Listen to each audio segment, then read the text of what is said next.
2015. Okay, so there you have it. We set the topics on some of the big games in week 2. Joey, I want to start with you because, again, coming into the day, I think people were probably a little unnecessarily harsh on Arch after last week because of the unnecessarily hype they gave him. We're back to the basics now. What did you see out of the quarterback? You're right. The hype they gave him. They've assigned greatness to this young man before he showed us anything. Mm-hmm. People are living by faith that he's going to be great because of his last name. Right. If his name was Matthew Berry III, and he played the way that, and we've seen him play now, we wouldn't assume that he's just going to be great. Right. So now that he's in this situation, better in this game against San Jose State. But still, there's a long way to go before he is a great quarterback. And that is the problem in this situation is because he's been assigned that because of his name, now we're judging him and saying he's going to be great.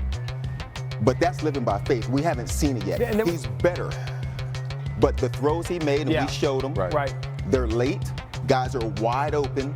He plays in the SEC. That's not going to get it done. That ball has to come out a second to 2 seconds on some of those throws before he makes them. He could be great. I'm not saying he's not going to be. But we've assigned greatness to him, and he hasn't shown us anything, nothing, that says he's going to be great. Look, and it's going to be a growth. And I know he's been in college for a while now, year 3. You're assuming. What if he's not good? It could be. It's possible that he's just not a great quarterback. This is only his 4th career start. Absolutely right. He started against a bad Mississippi State team and then a bad FCS or low-level team in his 2nd start. Then he had Ohio State and then this one. So it's a small sample for him. But at least a step in the right direction. We'll talk a little bit about more on Arch coming up. But there was another quarterback today that stood out to you that put his team on his back in a big win on the road. Look, Byron Brown, the quarterback for USF, not only put his team on his back, he also, I think, is inserting in that Heisman conversation. I mean, the way that this guy's played the past 2 weeks, guys, he takes over football games. You saw it last week when they played Boise State, a top 25 team.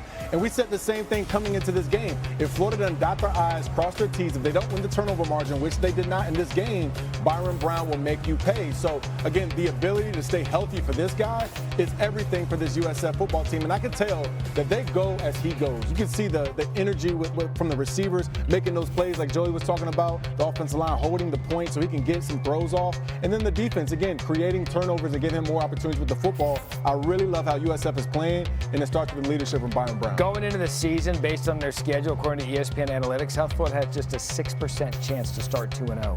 Yet here they are getting set to take on Miami. They've got depth. They've got a transfer portal. They've got a good team. You've got to watch out for South Florida, especially Miami next week, who got a big win today against the team they should have. So we'll talk about that coming up. But another game and another bounce-back situation for a team who got beat in Week 1. That's Clemson taking on Troy.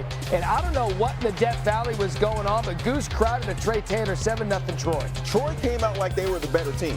They're at Clemson, and they came into this game assuming we're going to go there and get a win. They were the better team in the first half. Just the power goes into the end zone just over 10 minutes. Then Klubnik finds Brian Wesco Jr. Finally kind of settled down a little bit. He settled down, but also somebody finally got open. In that first half, none of the receivers were getting separation. Good job by Caleb Klubnik connecting on a touchdown. Clemson scored the final 27 points. That ended up being the difference, 27-16. Alabama, they needed to bounce back after their embarrassment to Florida State. Kind of a good time to have UL Monroe, Ty Simpson and company roll. And Ty Simpson was 17 for 17 in this game, throwing 3 touchdowns, and they made it look easy, which they should have. 73-0. The kind of game you need after your Week 1. We are rolling on Week 2 of college football final.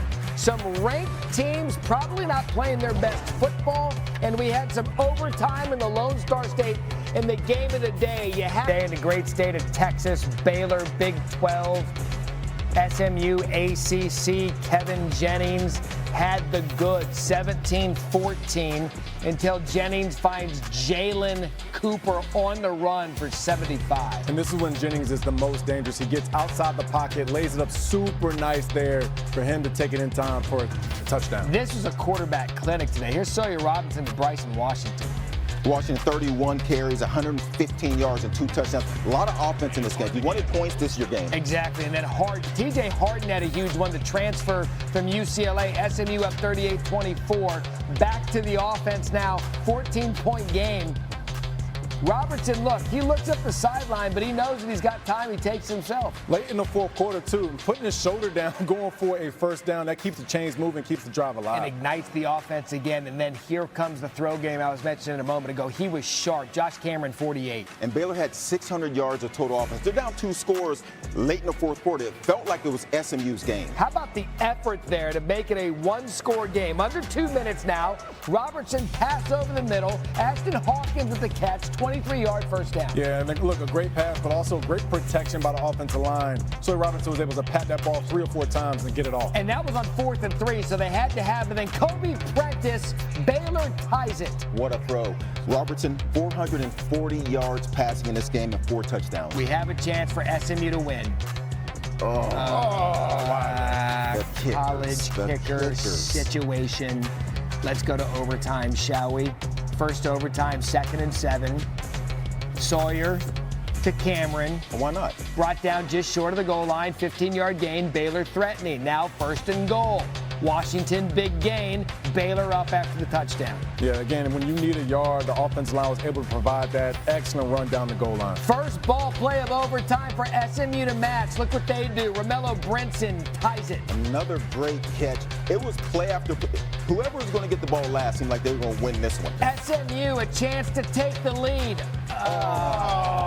SMU. All right, again. Kicker situation. Baylor now. Snap. Ball game. Clean. Ball game. The Bears have won 14 in a row against SMU, dating back to 1989. What a game this was in 2 overtimes. What a game this was as well. Some cowbell, Arizona State, Mississippi State, 12th ranked team in the country. ASU down 17-0 at one point. Jordan Tyson ties it. And Levitt was 10 of 22 in this game, 82 yards. Not a great night. After holding ASU on 1st and goal and settling for a field goal, how does this happen? Wow. Brennan Thompson behind the defense with 30 seconds left. Quarterback Blake Shapen keeping the play alive, hanging it out there. Thompson making it right, taking it in. How does that happen? That's not the coverage you wanted. And then Sam Levin picked off. He had 2 interceptions in the game. Matthew, you got to play better defense than that. Sorry, Matt. 24-20, Mississippi State. What a win for Jeff Levy trying to build that thing back up in Starkville. Let's go to Iowa State. Cyhawk. Rocco Beck up 10-3 now. Rocco Beck been playing excellent football this first 3 weeks of the season, leading his team to victory. 13-3. Iowa now trails. Gronowski punches it and makes it 13-10. And Iowa had 200 yards of total offense. That's what you expect. They're going to have a low-scoring game. Can they stop you? Yeah, did you expect anything else in this game? It's 13-all. Gabe Burke. Tip, that was probably the biggest offensive play for Iowa State. Sometimes it's just about living right, fellas. I mean, that's when you know you're good. And then Kyle Conradi, the game-winning kick, 54 yards. College kicker situation. Nope.